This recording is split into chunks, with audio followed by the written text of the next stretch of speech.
Hi guys, welcome back to my YouTube channel. In today's video, we're gonna talk about the top 5 indicators which I think new traders should learn about whether you're trading stocks, crypto, or forex.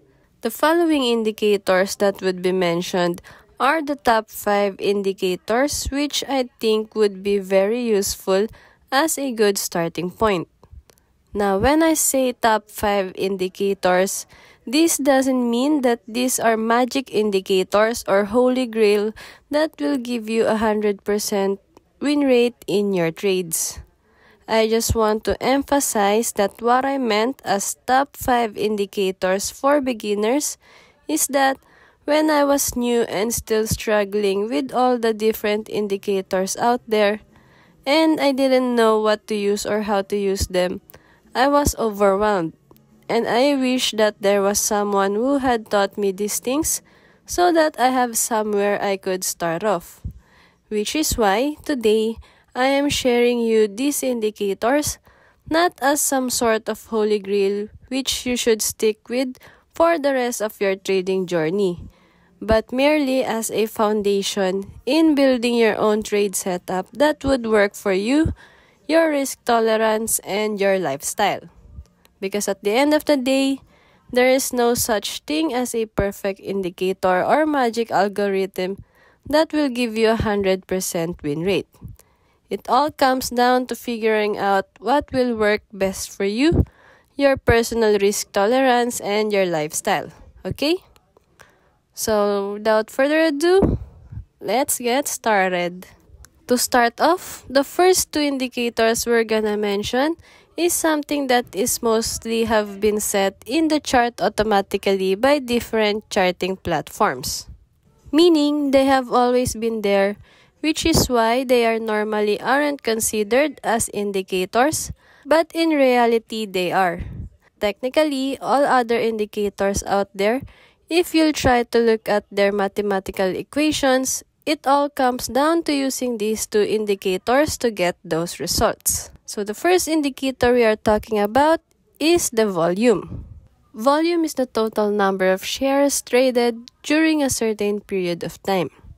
In simplest term, it is the measure of how much interest is there in an asset. If there are not enough buying and selling pressure, it will show in the chart through the form of volume. And it's hard to make profit if there is not much interest shown. Remember, you can always buy an asset anytime. But when it comes to the time for selling and taking profit, you need to make sure that somebody out there is gonna buy it from you. So you gotta make sure that there's enough volume there. The next one is the candlestick. Yes, candlesticks are also indicators compared to other chart types which you wouldn't want to be using, such as the line chart, or this point and figure, or the area, or something else which you won't be able to see the price action for each certain period of time. You won't be able to know what could be the next move within the market without knowing how the price end up such way. Unlike with candlesticks, you will be able to see clearly the buying and selling pressure through the size and color of the price movement.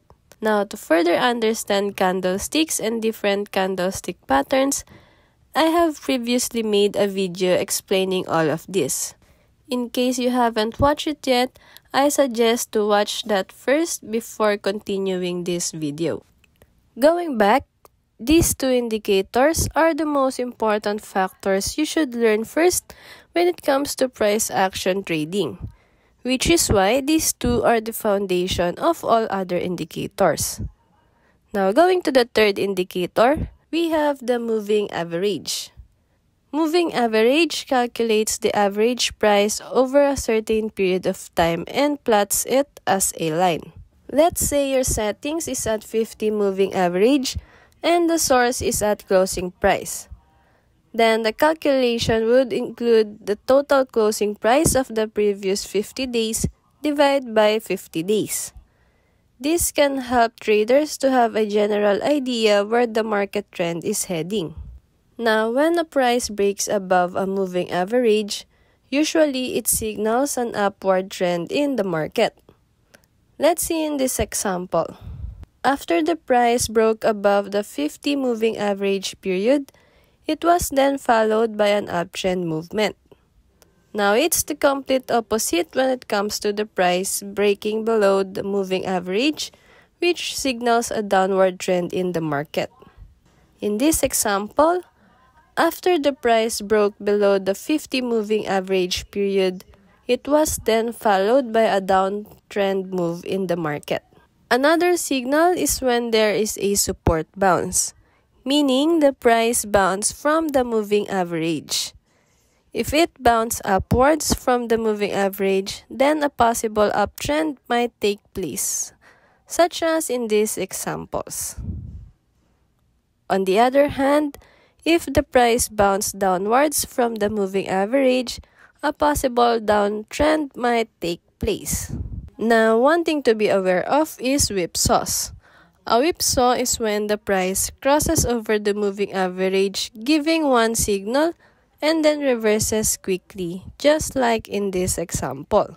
Now, a short-term moving average, such as the 20 moving average, usually shows more whipsaws, which is why most traders prefer to use intermediate terms such as the 50 moving average, for it shows less whipsaws, and as a result, traders may stay in the trade longer.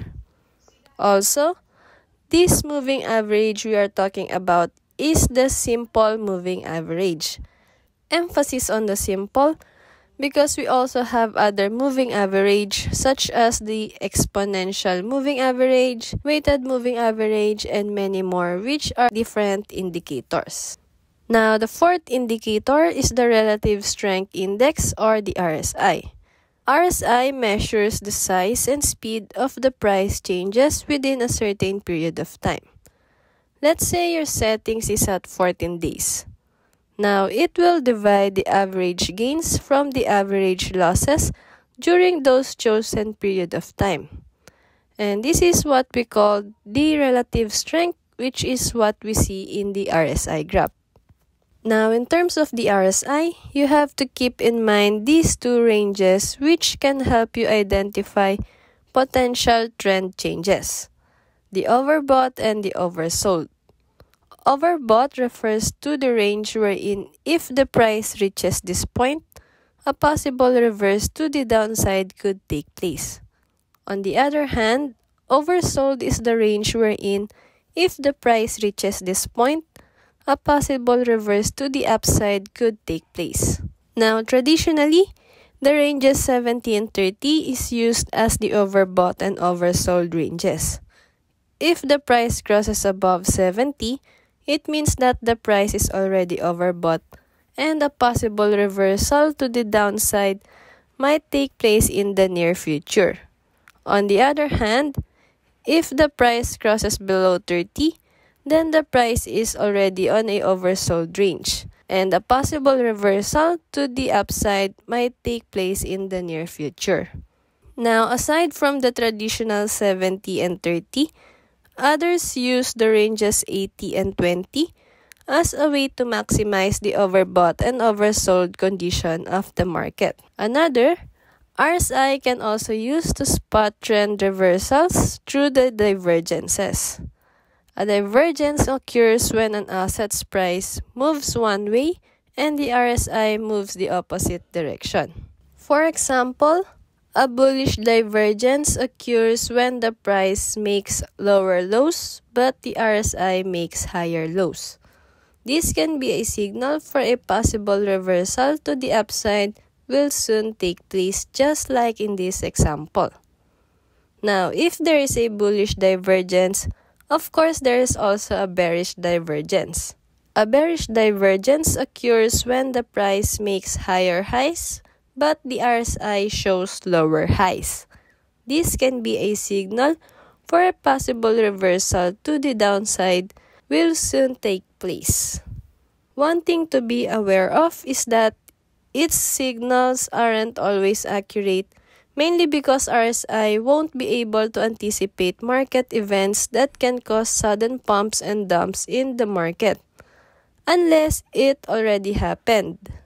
Additionally, RSI can remain overbought or oversold for long periods of time, especially when the buying or selling pressure is high. Therefore, RSI is best used in combination with other forms of confirmation, such as the price action, candlesticks, and other indicators. Now, the last indicator, which I think would be the most useful in the long run when used properly, is the ATR or the Average True Range Indicator. ATR measures the size of the candlesticks to determine the volatility of the market. The more volatile the market, the bigger the price swing it makes. Now, I want to emphasize that ATR measures volatility, not the market direction. So let's say for this example, you can see that this candle is relatively smaller than this other candle. Now, looking at the swing after the said candles, the bigger candle tend to have a bigger swing on its price movement compared to this smaller one. You can see here that this area has a lower volatility reading compared to this area with higher volatility reading and has bigger range of price movement. Now, one thing you need to know is that the market is always changing from low volatility to a period of high volatility and then vice versa. So from high volatility to low volatility, then again from low volatility to high volatility. Now we said that the higher the volatility, the bigger the price swing, which means that we may be able to ride a big move in the market if we spot it before it breaks out through the use of ATR. Let's say you've noticed that the market is in low volatility, then there is a possibility that the volatility could soon expand, leading to a bigger price movement in the market, just like in this example.